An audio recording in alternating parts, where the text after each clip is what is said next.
Halo Sir, saya Nadia Karisa Putri Permana dari kelas MGM 042 SP. Saya milih Tomorrow Coffee Shop yang ada di Mall Basura yaitu karena mallnya lumayan dekat dari rumah saya, sekitar 4 km dari rumah saya. Nah, saya dari rumah jalan jam 1 lewat 18 dan sampai mallnya itu jam 1 lewat 31. Nah, sesampainya di Mall Basura, saya langsung pergi ke Tomorrow Coffee Shop. Nah, pas di Tomorrow Coffee Shop, saya itu langsung pergi ke kasir. Tapi karyawan itu tidak memberi greetings kepada saya dan langsung nanya, "Kak, mau pesan apa?" Terus akhirnya saya mesen salah satu menu yang ada di list minuman tersebut. Nah, pas minuman saya siap, saya langsung ambil minuman tersebut dan langsung duduk di dekat meja kasir. Pas saya minum kopi tersebut, tiba-tiba ada customer datang dan dia langsung menuju ke kasir. Terus karyawannya tidak memberikan greetings dan langsung nanya, "Mau pesan apa, Kak?" Dia kelihatan kebingungan pas mau mesen minuman karena dia itu ngelihat list minuman hampir 2 menit. Dan akhirnya dia nanya, "Mbak, menu yang best seller di sini apa ya?"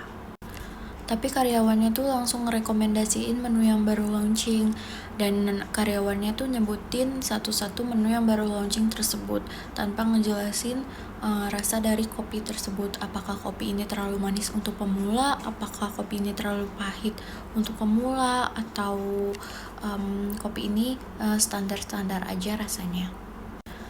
Nah, akhirnya karena direkomendasiin sama karyawan tersebut, customer ini milih salah satu menu kopi yang baru launching. Nah, pas orderannya jadi, si karyawan yang tugasnya bikin kopi itu cuma ngeletakin pesanan si customer ini di meja yang ada tulisannya "ambil pesanan di sini". Terus customernya ini kelihatan bingung, apa ini minuman punya dia atau bukan, karena itu sama sekali nggak dipanggil nomor antriannya. Nah, akhirnya si customer ini mutusin buat nanya ke karyawan yang tugasnya buat kopi, "Mbak, apa ini minuman saya?" Terus si karyawan yang tugasnya bikin kopi ini, dia nanya ke karyawan yang lagi jaga kasir, "Ini punya dia ya?" gitu. Terus karyawan yang lagi jaga kasirnya itu langsung bilang ke customer ini, "Iya Kak, itu punya Kakak." Dan customer ini langsung ngambil minumannya, abis itu dia langsung duduk sebentar sampai jam 2:30. Nah, pas jam 2:30 itu customer ini langsung pergi ninggalin Tomorrow Coffee Shop. Jadi tuh di Tomorrow Coffee Shop itu dia bentuknya bukan toko, melainkan kayak cuma ya coffee shop yang kecil, tapi tuh bukan berbentuk bangunan gitu. Nah, jadi tuh di situ ada 2 pintu keluar dan masuk itu sama aja, dari kanan dan kiri. Nah, si customer ini tuh keluar dari pintu kanan yang dimana itu dekat meja kasir. Nah, si karyawannya ini nggak ngucapin terima kasih ke customer tersebut. Nah, pada kasus ini tuh saya ngelihat kurangnya komunikasi antara karyawan dan customer. Nah, pada problem solving ini menggunakan 5 fase design thinking, yaitu empathize, define, ideate, prototype, dan test. Nah, untuk fase empathize itu kendala yang dialami customer itu kurangnya komunikasi karyawan kepada customer. Nah, kalau saya jadi customer tersebut tuh, saya juga nggak bisa ngerasain ambience tertentu karena si karyawan ini nggak ngucapin greetings pas datang ataupun pergi.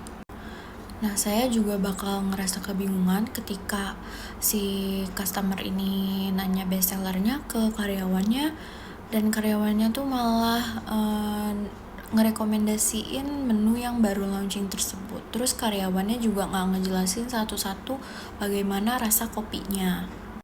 Nah, pada fase define, saya udah mendefinisikan masalah tersebut, yaitu seperti yang tadi saya bilang, itu kurangnya komunikasi antara karyawan kepada pelanggannya, dan karyawannya itu kurang informatif untuk ngejelasin tentang menu-menu kepada pelanggannya, karena kita tuh nggak tahu apakah pelanggan itu baru pertama kali cobain kopi atau dia emang bingung karena dia tuh baru pertama kali cobain kopi di Tomorrow.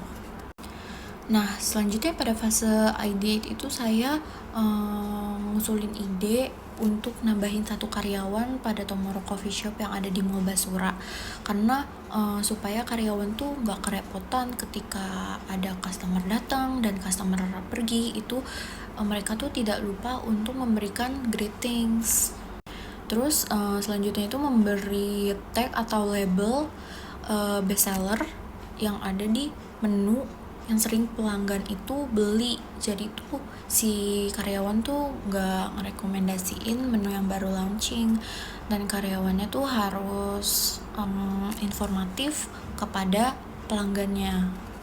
Terus karyawan harus nanya, misalnya si customer ini kebingungan kayak customer yang tadi itu. Nah, karyawan tuh harus nanya, kakak hari ini mau mesen kopi apa? Mau rasa yang seperti apa untuk hari ini?